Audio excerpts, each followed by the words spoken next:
बिस्मिल्लाहिर्रहमानिर्रहीम। तुमसे पाकिस्तान में खुशामदीद। मैं हूँ साजिद हुसैन। मजबूत मुस्तहकम पाकिस्तान पर हम बात करते हैं कैसे मुल्क व मिल्लत की तामीर और तरक्की में हमने अपना किरदार अदा करना है। मौजूदा सियासी सूरत हाल में साबिक वज़ीर आज़म नवाज शरीफ अहमियत इख्तियार कर गए, तो दूसरी जानब उन पर तनकीद भी की जा रही है कि अब वो सिलेक्ट होने जा रहे हैं। तमाम मौज़ूआत पे बात करेंगे। उसके साथ साथ फिर हमने देखा कि बलूचिस्तान का जो दौरा किया PMLN ने, 30 से ज़्यादा शख्सियात ने PMLN में शमूलियत इख्तियार की है। क्या उनको भी पता चल चुका है कि PMLN की हुकूमत आ रही है?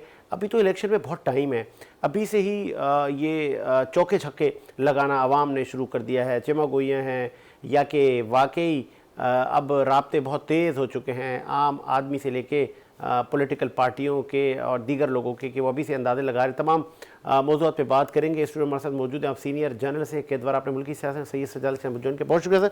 शाह साहब आपने टाइम दिया। शाह साहब, दौरा है बलूचिस्तान कैसा देख रहे हैं PMLN का? एक साजिद बेहतरीन और सियासी दौरा कहूँगा मैं इसको।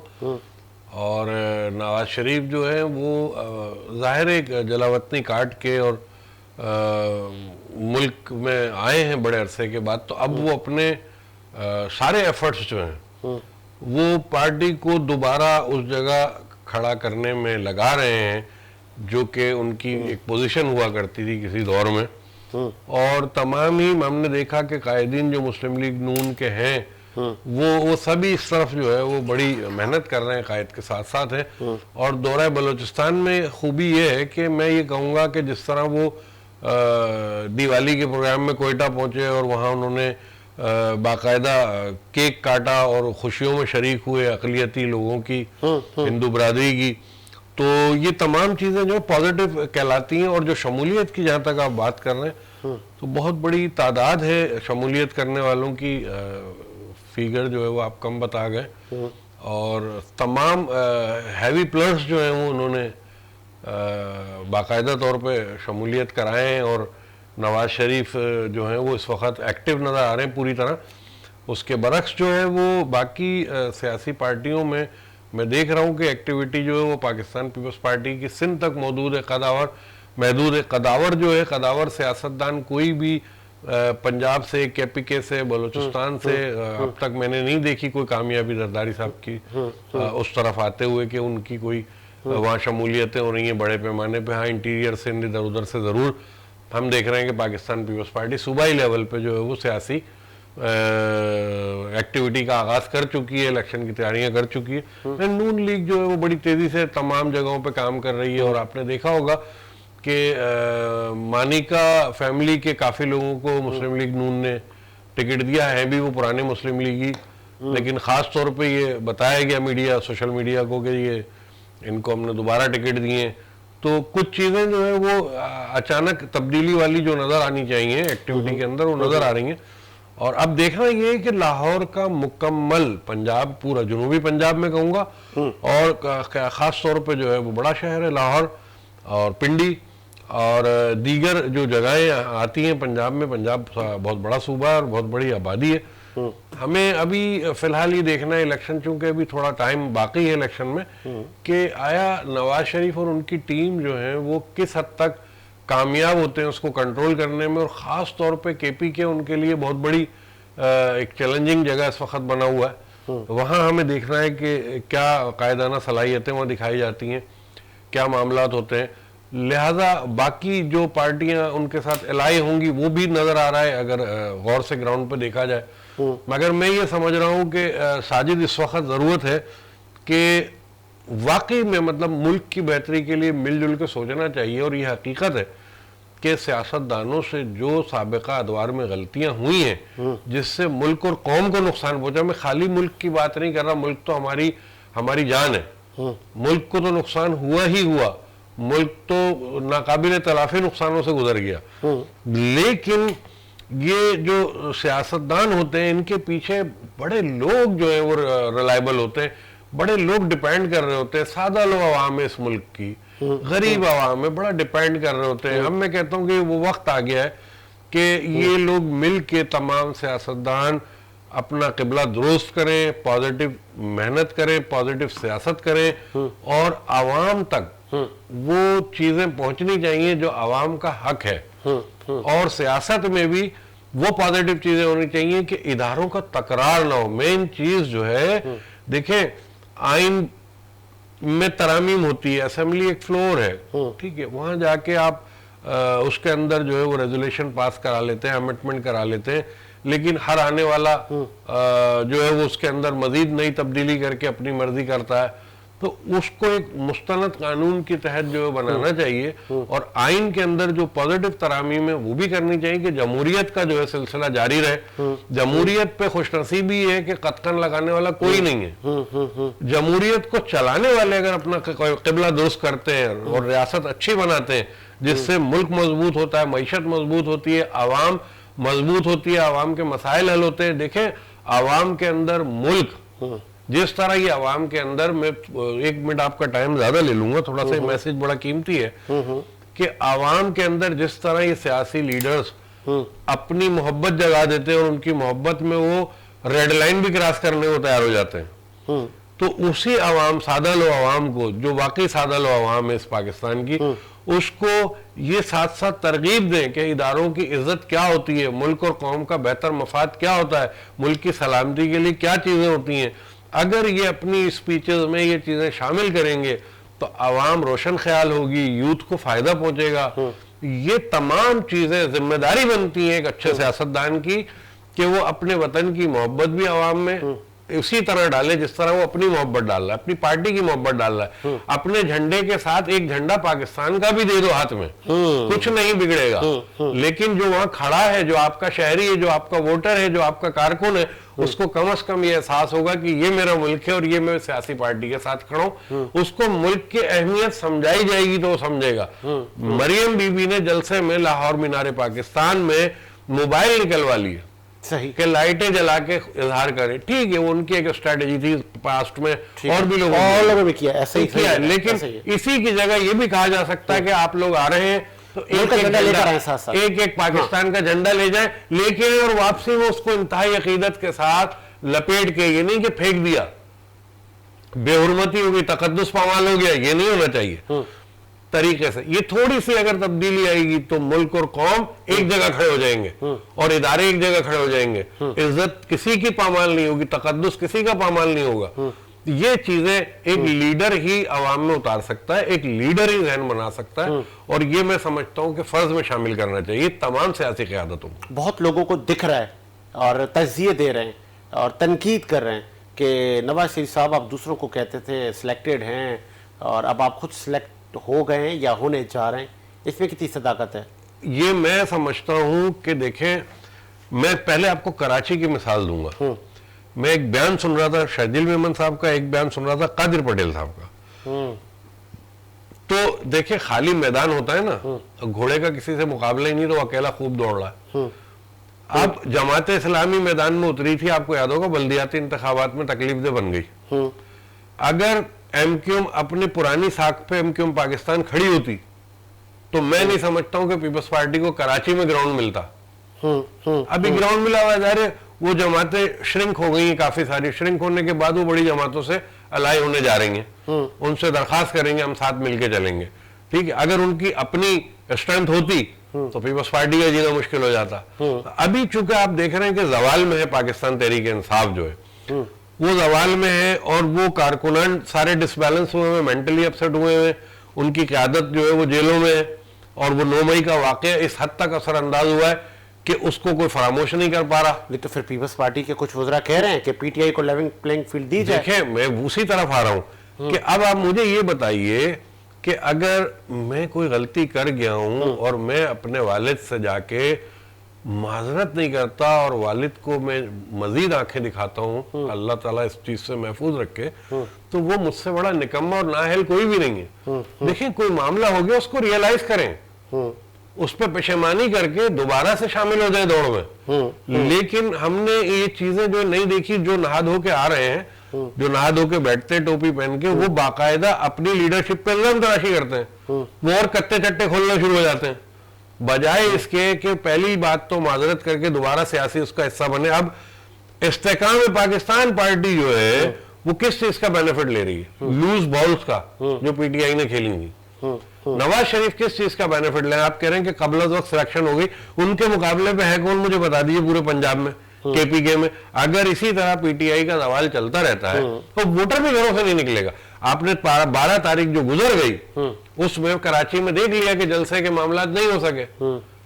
जब आपकी सियासी एक्टिविटीज नहीं होंगी, जब आप इलेक्शन कैंपेन नहीं चलाएंगे, वो जो इल्जाम लगा रहे हैं कि हमें इजाजत नहीं मिली, देखिए साजिद, इजाजत की बात ही नहीं हो रही। सबसे पहले जो है ना जड़ को पकड़िए, फिर उसके ऊपर जाइए। जड़ ये है कि ये तमाम मामलात क्यों हुए? ये तमाम मामलात हुए इस वजह से कि लोग आपकी मोहब्बत में दीवाने थे। आपका एक बयान मैंने देखा कोर्ट में बैठ के भी, जो आपने दिया, तो मेरे पास वीडियो महफूज है। चेयरमैन तहरीक इंसाफ ने कहा कि ऐसा क्यों किया, उनसे पूछे जाके कि मुझे जो है वहां से अगवा किया गया, मेरे ऊपर हमला हुआ, मेरे सर पे बट मारी, तो रद्द अमल तो आएगा, रद्द अमल तो आएगा। यानी कोई नदामत नहीं है कि ये क्या हो गया, ये क्यों हो गया। चले, मैं कहता हूँ मुट्ठी भर थे, बाकी वहां साइकिल पंचर बनवा रहे थे खड़े हुए, मोबाइल लोकेशन आ गई। मैं मानता हूं चले ऐसा भी हुआ, लेकिन कोई इतना बेवकूफ नहीं है किसी नाजायज को, निकम्मे को या किसी बेकसूर को बंद कर देगा उठा के। वो मसाइल नहीं है। रिकॉर्ड में एफिलिएशन तो होगी ना पार्टी भाई। चल फ्रांसिक, जो फ्रांसिक हो रहा है, जो फ्रांसिक है क्या, वो यही है ना कि एक चीज छोड़ी गई, देखा गया उस इलाके में कितने मोबाइल किस लोकेशन पे, कहाँ का किसके नाम पे आ रहे हैं। सही। उस इलाके में एक मोबाइल की दुकान भी हो सकती है, सही, जिसमें 4-5 मोबाइल रिपेयर के आए हुए, लोकेशन तो उनकी भी आ गई ना यार। वो देखना इदारों का काम है, इदारे वो देख रहे हैं। गलती नहीं होगी, मुझे पूरी उम्मीद है, पूरा यकीन है, नाइंसाफी नहीं होगी, मगर जुमले जो कायदाना कहलाते हैं, जुमले जो सराहियत कर जाते हैं कारकुनान में, वो ये थे कि ये इंतहाई गलत इकदाम है। मुल्क की सालमियत के ऊपर जो है कतकन लगाई गई है, शौदा की बेहुरमती की गई है। ये चीजें कोई मामूली चीजें नहीं है। मैं यहाँ बैठ के किसी को डिवैल्यू नहीं कर रहा, मैं जो सच में अपनी बात है वो कर रहा हूँ, चाहे वो 4 लोगों से गलती हुई। बहुत सारी शख्सियत, शाह साहब बहुत सारी शख्सियत, आपने कहा 30 से भी ज्यादा फिगर है PMLN में शामिल होने जा रही हैं। जरदारी साहब कह रहे हैं कि वजीर आजम तो बिलावल आएगा, और बात तो यहाँ तक है, हमारे जराए बता रहे हैं कि बिलावल साहब की शेरवानी भी रेडी हो गई थी, वो मास्ट में हो गई, लेकिन अब पीपल्स पार्टी को लग रहा है कि नून लीग बाजी ले जाएगी। देखिए मेरे जराए ये बता रहे हैं, आप बड़ी अच्छी बात कर रहे हैं, हो गई थी शेरवानी, तैयार हो गई थी, वो पास में हो गई। अब आ गए नवाज शरीफ साहब। वो थी वाला जो वाक़या है वो थोड़ा सा मैं आपको सेकंड कर हुआ सर, वो तो पीपल्स पार्टी तो तैयार थी। करता हूं, बिल्कुल करता हूं। जब ये केयरटेकर गवर्नमेंट चल रही थी, कौन सी वाली भला, जो अदम एतमाद के बाद एक हुकूमत आई, नवाब शहबाज शरीफ साहब जिसमें प्राइम मिनिस्टर आए, वो हुकूमत बनी 11 जमातों में। तो 11 जमातों की जो दूर दराज मीटिंग्स हुई बैठ के, वहां से हमें सोर्सेज ने बताया कि उस वक्त नवाज शरीफ यहाँ नहीं थे, जो भी मीटिंग थी वो हो रही थी और नवाज शरीफ लाइनअप रहते थे। तो हमें उस वक्त राय ने बताया कि इस बात पे इत्तेफाक हो गया है कि वजीर आजम जो है वो बिलावल भुट्टो जरदारी साहब को लाया जाएगा। तमाम पार्टियां इलेक्शन के बाद इस पेज पे आ जाएंगी, ये होगा। उस वक्त तक मामला गू थे नवाज शरीफ की क्लियरेंस के हवाले से और नवाज शरीफ के केसेस के हवाले से और उनकी सेहत के हवाले से। ये तमाम चीजें मेंशन कर रहा हूं मैं, कोई इसका गलत फायदा ना उठाए। लेकिन उन तमाम चीजों के बाद जब फाइनल हो गया और 21 तारीख ठहर गई कि नवाज शरीफ कायदे मुस्लिम लीग नून जो है वो बाकायदा आ रहे हैं और मीनारे पाकिस्तान पे जलसा होगा, ये होगा वो होगा, तो उस वक्त तमाम पॉलिसीज चेंज हुए। पॉलिसीज में जो बैठने वाले लोग थे, जो बैठ करके ये मामलात को जमहूरी तरीके से लेके चल रहे थे, उनकी भी सोच तब्दील हो गई। वो तब्दीली क्यों आई कि अगर शहबाज शरीफ मैं समझता हूं कि माइनस नवाज शरीफ करके अगर इलेक्शन जनरल इलेक्शन में आते तो शायद ये बिल्कुल मुमकिन था कि वो प्रेसिडेंट ऑफ पाकिस्तान की कुर्सी पे आ जाते, किसी को बिठाते और प्राइम मिनिस्टर बिलावल बैठते। लेकिन नवाज शरीफ के होते हुए ये मुमकिन नहीं है। नवाज शरीफ कदावर सियासतदान है, जरदारी साहब सीनियर कदावर सियासतदान है, तो ये अपने अपने जगह पे जो है साजिद, ये अपना अपना सियासी किरदार तो अदा करेंगे, इनको आप रोक तो नहीं सकते। देखें सूबाई लेवल पे चेक एंड बैलेंस आता है, सूबाई लेवल पे पार्टी की मौजूदगी नजर आती है, सूबाई लेवल पे पार्टी के कारकुनान नजर आते हैं, सूबाई लेवल पे जलसे की तादाद नजर आती है, सूबाई लेवल पे वर्किंग प्रोग्रेस चेक की जाती है। इन तमाम चीजों में जब आप देख रहे हैं कि जो बड़ी मुखालिफ पार्टी है या बड़ी सियासी पार्टी है पीटीआई, जो कि इस वक्त साइड लगी हुई है, जो कि इस वक्त नहीं, मैं समझता हूं कि प्रॉपरली सियासी एक्टिविटी कर रही है, तो खुला मैदान है नवाज शरीफ के पास। वो खुला मैदान कराची में जरदारी साहब के पास डबल है, कराची और सिंध में डबल है। अच्छा, वो इसलिए कि पीटीआई भी यहाँ पे नहीं, अब यहाँ पे एक सवाल बनता है। एमक्यूएम भी यहाँ पे एक सवाल बनता है शाह साहब, नवाज शरीफ साहब बलूचिस्तान गए, ठीक है, वहाँ पे बहुत सारी शख्सियात ने शमूलियत की, लेकिन साबिक वज़ीर आज़म नवाज शरीफ, मरियम साहबा, शहबाज और PMLN की जो क्रीम है सर, वो भी सिंध नहीं आई। कहा जा रहा है, सुना जा रहा है, बता रहे हैं लोग, रिपोर्ट कर रहे हैं कि जब वो सिंध का दौरा करेंगे तो सिंध से भी बहुत सारी शख्सियात PMLN में भी शामिल होंगी। क्या पीपल्स पार्टी के लोग भी टूटेंगे? साजिद, थोड़ा सा अगर आप अपना मेमोरी को बैक पे ले जाएं, तो मुस्लिम लीग नून का बड़ा डेलीगेशन एक हैदराबाद आके चला गया, ठीक है, उन्होंने जाके वहां पे रिपोर्ट, प्रोग्रेस रिपोर्ट पेश कर दी, जो तरीका है सियासी पार्टियों का नज़्म व ज़ब्त के साथ, वो पेश कर दी। कहाँ पे नवाज शरीफ का होना जरूरी है और कहाँ पे होना जरूरी नहीं है, ये फैसला उनकी पार्टी करेगी। कहाँ पे जरदारी साहब की जरूरत है, कहाँ पे बिलावल साहब की जरूरत है, ये फैसला पाकिस्तान पीपल्स पार्टी करेगी। अब हमें बता रहे जराए कि टिकटों के ऊपर जो है पाकिस्तान पीपल्स पार्टी जो है वो आगे पेशरफ्त कर रही है, टिकट देना शुरू किए गए। आपके और हमारे एक मुत्तफ़िका दोस्त थे इख्तियार बेग साहब, जराए से हमें पता लगा है कि उनको भी साउथ में टिकट दे दिया गया है और वो जल्दी अच्छी खबर आ जाएगी आपके पास। तो ये वो सियासी लोग हैं जिन्होंने जिंदगी भर सियासी मेहनत की है और सियासत को लेके चले हैं। इनके घरों में सियासी तरबियत है। पीपल्स पार्टी के पास सिंध के अंदर और कराची में साजिद इस वक्त बहुत अच्छे सियासी शख्सियात मौजूद हैं, तो वो यहाँ अपना काम भी कर रहे हैं और दूसरी जगह पे भी नजर रखे हुए हैं। आपको पास्ट में याद होगा, जहाँ तक मैं जहाँ तक समझ सका हूँ कि आपका ये कहना है कि सिंध से पीपल्स पार्टी की विकटें गिराना इसके बस की बात नहीं है नून लीग की, और सिंध पीपल्स पार्टी फिर ले जाएगी, ऐसा ही है? देखिए, उन्होंने जिनसे अलाय होना था, जिनको शामिल करना था काफिले में, एमक्यूएम को, GDA को, वो करके चले गए।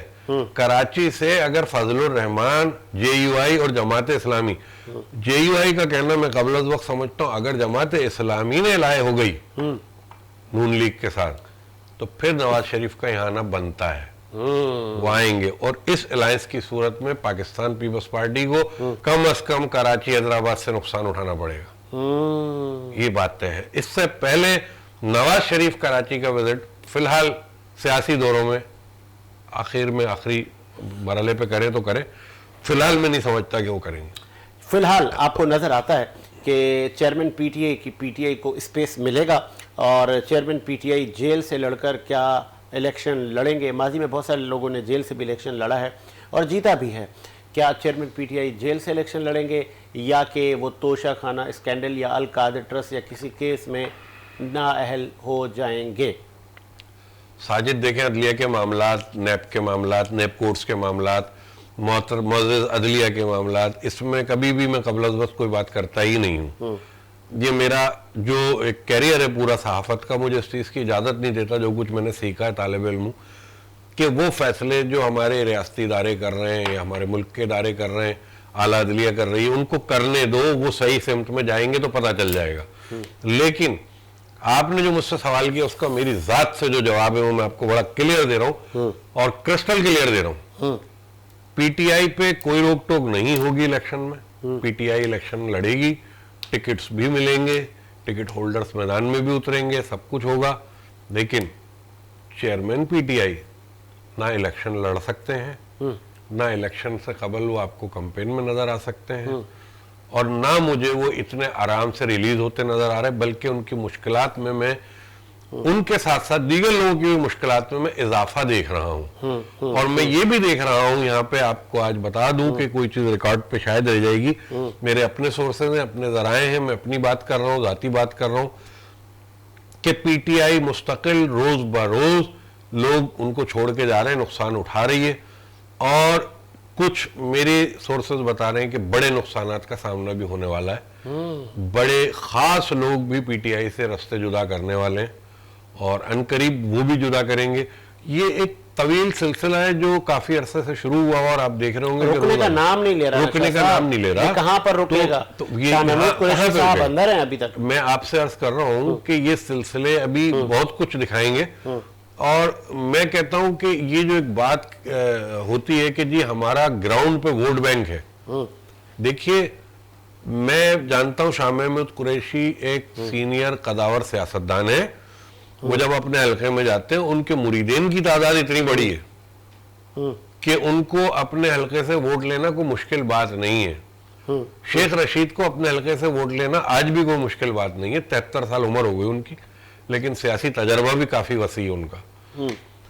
ये लोग जब रास्ते बदलेंगे और ये कहीं और इलाके होके बैठेंगे या कहीं और से खड़े होंगे तो मैं नहीं समझता कि पीटीआई जो है वो काबिले अमल काम कर सकेगी इलेक्शन का। इसी तरह बहुत सारे लोग हैं, ये कहना सिर्फ एक मजाक है कि जो गंदे अंडे अलग हो गए वो बागी थे, वो तो थे ही गद्दार, वो अलग हो गए, उनका अब क्या काम है, उनका तो कैरियर खत्म हो गया, पीटीआई खंबे को खड़ा करेगी तो वोट मिलेगा। मैं कहता हूं कि तमाम सियासी लोगों की अपनी अपनी एक कदर मंजिलत है, तमाम सियासी लोगों की। वो जुड़ते भी जब हैं जाके, अब लाड़काना की मिसाल ले लिए, लाड़काना में क्या निजाम है, अगर किसी के पास 50,000 वोट है तो वो बादशाह आदमी बिलावल भुट्टो लाजमी आएंगे उसके पास, लाजमी बैठेंगे। 70,000 वोट अगर जो है वो घोटकी में या कहीं पड़ा हुआ है, नवाबशाह में पड़ा हुआ है, जरदारी साहब जरूर बैठेंगे जाके वहां कि यार ये मेरा दोस्त है जिसकी से है इलाके में, इसका 70,000 लोग जानने वाले। मैं आपसे सॉरी फॉर इंटरप्ट, यहाँ पे हमें ज्वाइन किया है फॉर्मर एमएनए सीनियर पॉलिटिशियन है आप, महमूद मौलवी साहब ने ज्वाइन किया, बहुत शुक्रिया सर, खुशामदीद कहेंगे शो में। Thank you ji. Sir, Istehkam Pakistan party का डंका तो अभी से बजना शुरू हो गया है। सिंध में क्या आपकी स्ट्रैटेजी होगी, कैसे पड़ाव डाला जाएगा, क्योंकि सीजन तो स्टार्ट हो गया है। साबिक वज़ीर आज़म नवाज शरीफ साहब तो बलूचिस्तान में बैठ कर 30 से ज्यादा शख्सियात को ले आए अपने पास। आपकी क्या स्ट्रेटेजी है मौलवी साहब? नहीं, इंशाल्लाह हमारे यहाँ भी हमने ग्रास रूट लेवल से शुरू किया है और इंशाल्लाह 1, 2 या 3 रोज के अंदर ग्रास रूट के काफी लोग जो है मैं कहूँगा वो हमको अभी ज्वाइन करेंगे। और यहाँ पे सूबाई से लेके कौमी असेंबली के लोग भी कंटेस्ट करेंगे? जी बिल्कुल। देखिए, पहले तो जो ग्रास रूट लेवल के आएंगे, उसके बाद एमपीएस और कुछ एमएनएस, ठीक है ना, वो इंशाल्लाह हफ्ते 10 दिन के अंदर, क्योंकि हमारे पास ऑलरेडी जो हमारे साथ इन टच है, 10 दिन के अंदर हम काफी लोग ज्वाइन करेंगे। अच्छा मौलवी साहब, ये भी बताइएगा, क्योंकि गुज़िश्ता जो 2 गवर्नमेंट गुजरी है पीडीएम से लेकर पीटीआई तक, उन्होंने बहुत सारे वादे दावे अवाम से किए लेकिन डिलीवर वो ना हो सके। अब जब आप तमाम पॉलिटिकल पार्टियां अवाम में जाएंगी बशमूल आपके, तो क्या अवाम आपकी उन मंशूर पर, उन वादों पर यकीन करेगी? जिस तरह आप लोग कह रहे हैं कि हम आए अगर हुकूमत में तो हम ये भी देंगे, वो भी देंगे, नौकरियां भी देंगे, तो आपको लगता है अब अवाम का बिलीव है सियासतदान पर? देखिए, बदकिस्मती से मैं भी अग्री करता हूं आपसे कि ऐसे वादे किए गए जो कि दूर दूर तक मतलब कोई उसके ऊपर एक्शन नहीं हुआ। ये हमारी बदकिस्मती है। एज ए पॉलिटिशियन मैं खुद अपने को भी कहता हूँ कि मगर मेरा कहना बड़ा स्ट्रेट है कि वादे ऐसे करने नहीं चाहिए जो कि आप उसके नजदीक भी नहीं पहुंच सकते। और मगर ये होता है, ये पॉलिटिकल स्लोगन या पॉलिटिकल ड्रामे चल रहे होते हैं। देखिए, आवाम बहुत परेशान है। सही। उसकी वजह है कि महंगाई इतनी हो गई है। रेट ऑफ द गवर्नमेंट अभी भी कोशिश कर रही है, एनटीएम गवर्नमेंट ये बहुत अच्छा काम कर रही है। इन्होंने अपनी रेट काफी जगहों पे एस्टेब्लिश कर रहे हैं महंगाई को कंट्रोल करने में। ठीक है, महंगाई जरूर हुई है, पूरी दुनिया में हुई है, मगर पाकिस्तान में जो महंगाई हुई ना, वो इसलिए ज्यादा हुई है कि रेट ऑफ द गवर्नमेंट नहीं थी। मैं आपको एग्जांपल दूं कि अगर मिल से आटा 125 रुपए निकल रहा है, 170 रुपए दुकान वाला बेच रहा है, कोई पूछने वाला नहीं। अभी कमिश्नर साहब ने किया है, देखिए मैं बताऊं, अगर 100 रुपए किलो टमाटर मिसाल दे रहा हूं मंडी से निकल रहा है तो 300 रुपए तो नहीं बिकना चाहिए ना। सही सही। तो ये यहाँ पर रेट आता है। और खास तौर पे मैं कहूंगा एसेंशियल आइटम्स के ऊपर। देखिए, ये दुनिया में हर जगह होता है कि एसेंशियल आइटम जो है उसके ऊपर एक लिमिटेड मार्जिन हो सकता है, मतलब मात्र पितर आजाद नहीं हो सकता। देखिए, अभी थोड़ा सा दूध वालों वो टाइट किया गया तो दूध 200 रुपए से ऊपर नहीं जा रहा, बिल्कुल ऐसा ही। तो 225। तो यहाँ पे रिट ऑफ द गवर्नमेंट चाहिए, चाहे कोई भी गवर्नमेंट हो। अगर वो रिट अपनी कायम नहीं करेंगे तो आवाम को रिलीफ नहीं मिलेगा। ये भी बताइएगा मैं मौलवी साहब के पीटीआई के चेयरमैन पर तनकीद की जाती थी कि वो सिलेक्टेड हैं या कि वो डिक्टेशन लेते हैं। आज वही सेम सिनेरियो, सेम तनकीद साबिक वजीर आजम नवाज शरीफ और उनकी पार्टी पर की जा रही है। क्या आपको लग रहा है कि सिमिलर है मामलात और ये मैच फिक्स की तरफ जा रहा है? देखिए, एक चीज मैं बता दूं, इस हमारे मुल्क में बहुत सी चीजें जो है ना कल्चरल, और जो है एक तो कल्चरल मैं कहूंगा और दूसरा मैं कहूंगा एज पर प्रीवियस प्रैक्टिस ही चलता है। सही। देखिए, कोई चीज उसकी वजह यह है कि देखें, इसमें कोई दो राय नहीं है कि एस्टेब्लिशमेंट का involvement is always there and at times it should be there also. उसकी वजह है कि टू चेक एंड बैलेंस तो होना चाहिए ना। सही। देखिए, कोई भी चेक एंड बैलेंस नहीं हो, और पूरी दुनिया में होता है ये, कोई हम अपने मुल्क की बात नहीं, अमेरिका में भी हो जाता है, चेक एंड बैलेंसेस होते हैं। तो उसको मद्देनजर रखते हुए देखिए, अब ये कि कौन किस हद तक जाता है, ये जो है ना कि जी सिलेक्टेड, अगर मैं कहूंगा अगर इस आने वाले इलेक्शन में अगर ये पॉलिटिकल पार्टीज इलेक्शन के बाद फिर दस्ते गिरेबान हुए और सड़कों पे आए और ये चीजें किए, तो establishment would be forced to come in. उसकी वजह they can not leave the country, वो मुल्क को तो इस हालत में नहीं छोड़ सकते ना। बिल्कुल ऐसा ही है, स्ट्रांगली एग्री। लास्ट में मुझे ये भी बताइएगा, वो जो एस्टेब्लिशमेंट का इशारा कहते हैं या कि उनकी सपोर्ट से पॉलिटिकल पार्टियों को, जिस तरह आपने का इन्वॉल्वमेंट कहे, तो क्या इस तरह में पाकिस्तान पार्टी भी उसी तरफ देख रही है? देखिए, हम क्योंकि नई पार्टी है ना, तो अभी हमारे पास अभी तक इतना, I would be very Frank, इतना इन्वॉल्वमेंट नहीं है। मगर अगर कोई भी इख्तियार में आएगा तो इन्वॉल्वमेंट तो होगा ना।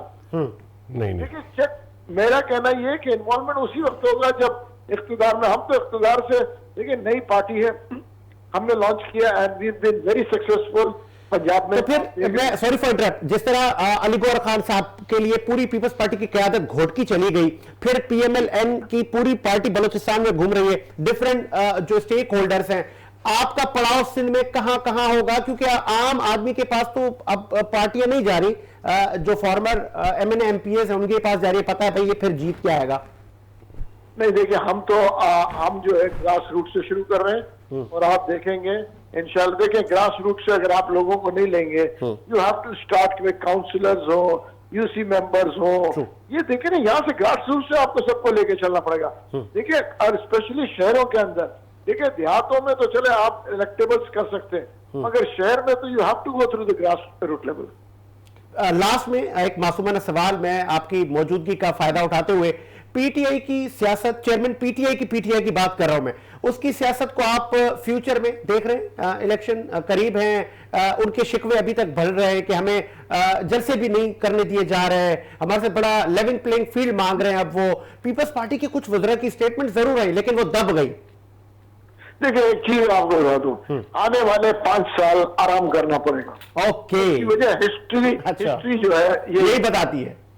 ठीक है, ठीक है, बहुत शुक्रिया आपका मुफ्ती महमूद मौलवी साहब, बहुत शुक्रिया आपका, सीनियर पॉलिटिशियन ने हमें अपनी पार्टी का मौक़िफ़ दिया, आपके वक्त का बहुत शुक्रिया। शाह साहब, आपने सुना मौलवी साहब ने खुल के बोला कि 5 साल ज़रा आप इंतज़ार करें, पीटीआई वाले वो कहते हैं ना, आप ज़रा आप रेस्ट करें। और ये माजी भी यही बताता है कि जिस पॉलिटिकल पार्टी ने रेड लाइन क्रॉस की है या करने की कोशिश की है, तो उसको किसी को 5 तो किसी को 10 साल वेट पे लगाया गया है कि चलें जी वेट करें। अब आप, पहली बात तो महमूद मौलवी साहब की बात को मैं यहाँ थोड़ा सा करेक्ट करूँगा कि ये पाकिस्तान के सियासतदान हैं और जाहिर है जिस पार्टी से अब ये बिलोंग कर रहे हैं वो न्यू बॉर्न बेबी है मेरी नज़र में। लेकिन अलीम खान की अगर ये तकारीर सुने, अलीम खान को गौर से सुने, तो घर का भेदी जब लंका ढाता है ना तो बड़ी खतरनाक ढाता है। ठीक है, हलीम खान, जहांगीर तरीन, ये सब घर के भेदी हैं जो इस वक्त फैसल वाडवा या दीगर लोग, आप जैसे जैसे मतलब उठाते जाएंगे पर्दा, वैसे वैसे एक नया इशू जो है वो आश्कार हो जाएगा, आपके ऊपर इंकशाफ होगा। स्पीचेस जो चल रही हैं इस्तेहकाम पाकिस्तान पार्टी की, वो इतनी खतरनाक एलिगेशंस हैं, इतनी अंदर की गुफ्तगू है कि मैं नहीं समझता नवाज शरीफ को, जरदारी साहब को, बिलावल भुट्टो को, जमातियों को या एमक्यूएम वालों को या किसी को भी पीटीआई की कोई बुराई करने की जरूरत है। अच्छा, क्योंकि मेरे घर से अगर मेरा अपना वही काफी है। नौकर, मेरा अपना ड्राइवर, मेरा अपनी मासी, मेरे अपनी वाइफ, मेरे अपने बच्चे ही गद्दारी कर रहे होंगे, तो मैं नहीं समझता कि मैं उस दुश्मन से बच सकूंगा। हज़रत अली का कौल भी यही है कि अपने गहरे दोस्त से, समझ रहे हैं ना आप? हाँ, अपने गहरे दोस्त से एहतियात रखो, उसको दुश्मनी की तरफ मत लाओ। तुम्हें जानता है, तुम्हारे वजन को जानता है। तो बात यह है कि ये जो इस वक्त इस्तेहकाम पार्टी है ना, बेसिकली मैं नहीं समझ रहा कि वो बजाय इसके कि इलेक्शन कैंपेन चलाए, वो तोड़ने का काम कर रही है। कमर तोड़ी जा रही है पीटीआई की। ये इतना टाइम है अच्छा। इस्तेहकाम पार्टी के पास? क्या मैं मौलवी साहब कह रहे हैं ग्रास वो मैंने आपसे पहले कह दिया कि न्यू बॉर्न बेबी है, न्यू बॉर्न बेबी तो चलेगी ग्रास रूट लेवल से। अच्छा, अब पब्लिक में जब अवेयरनेस जा रही है तो देखें, पब्लिक हमारी, मैंने कहा ना, सादा और मासूम शहरी है हमारे मुल्क के, बहुत प्यारे लोग हैं, बड़ी मोहब्बत करने वाले लोग हैं। ये जानों का नजराना देने पे आ जाए, अगर अभी कोई दुश्मन मुल्क हम पे हमला कर दे तो फौज के साथ खड़े हुए होंगे। बिल्कुल ऐसे ये ऐसे हमारे मासूम शहरी, प्यारे शहरी। तो जो अलीम खान की मैं स्पीचेस सुन रहा हूँ तमाम शुरू से अब तक की, ये मैं आपको बता दूं कि जिन कदावर शख्सियात को ये ले लेके आते जा रहे हैं अपनी अम्ब्रेला के नीचे, मैं इनकी कुछ सीटें इलेक्शन में, जनरल इलेक्शन में मुस्तहकम देख रहा हूँ। अच्छा, और वही धड़ा मकबूलियत तोड़ने में बड़ा काम करेगा पाकिस्तान तहरीक इंसाफ की, वोट बैंक तोड़ने में बड़ा काम करेगा। देखें, वो जो ड्यूटी है ना, वो बड़ी डिफरेंट ड्यूटी है जो वो कर रहे हैं। वो वोट बैंक भी तोड़ रहे हैं, वो कमर भी तोड़ रहे हैं, वो शमूलियत भी ले रहे हैं, वो इलेक्शन भी कंडक्ट कर रहे हैं, वो बता भी रहे जहाज किसका था, पेट्रोल किसका था, डीजल किसका था, जनरेटर किसका था, घर में राशन किसका था, बकरे कौन पहुंचाता था, बताएं जी। यार मैं बोल रहा हूं कि तकिए पे से गिलाफ उतर गया, कुछ नहीं बचा। तो मौलवी साहब जो बात कर रहे हैं, वो जो 5 साल वाली, तो इनको मैं यहाँ करेक्ट करूंगा कि पाकिस्तान की तारीख में कोई प्राइम मिनिस्टर 5 साल नहीं बैठ सका जमहूरी दौर में। हमेशा बीच में वो फंस जाता है। 3.5 साल का 3.5 साल एक ऐसा वो है लिमिट कि यहाँ आके जरूर कोई आंधी तूफान का सामना करना पड़ जाता है। सही। तो ऐसा मुमकिन नहीं है कि 5 साल तक जो कोई भी, अभी तक की जो बता रही है हिस्ट्री, अब मैं समझता हूं कि अगर सियासतदान हमारे एक सही रास्ते पे गामजन हो जाए, इदारों का टकराव बंद हो जाए, बार बार कहूंगा, और आवाम में मुल्क की सालमियत का जज्बा जो है वो उजागर किया जाए, इदारों को जो है इज्जत की नजर से देखने का जज्बा समझाया जाए, जिस तरह लीडर अपनी मोहब्बत उतारता है आवाम में, ये सब चीजें भी समझाए, तो मैं कहता हूं 5 साल क्या, अगला टेन्योर भी मिल जाएगा। सही, वो भी ले जाओगे आप। ठीक है, इसी उम्मीद के साथ मेरा मुशाहिदा आबाद रहे। साजिद हुसैन को इजाजत दीजिए, मुलाकात होगी नए प्रोग्राम के साथ। अल्लाह हाफिज।